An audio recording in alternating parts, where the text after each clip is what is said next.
you like this content, please like and subscribe to our page and also share it. This helps us out a lot.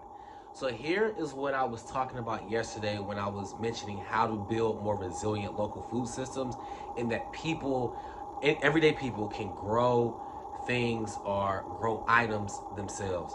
So here you have our microgreen set up. You can just see just a bit here, and this is where we produce our microgreens. We have sunflower shoots here. We have pea shoots back here, which we'll be harvesting actually this evening to go out tomorrow to one of our local buyers.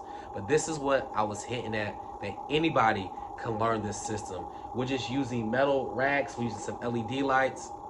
We're making sure we have a fan going when we see the humidity rising. That's when we see condensation building up around the garage window. But this is where we are trying to tackle this whole idea of producing for ourselves. And there's a variety of things you can do in here.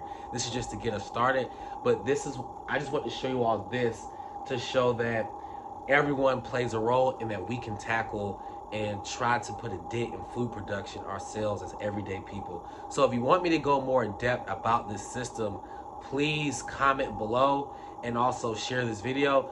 But if you want to see me go more in depth, just comment below, let me know, and then I'll make an additional video that shows you step by step how to set up your own microgreen system in your garage or empty room or open space that you have. There's some things that you'll need, but I can help you get around that.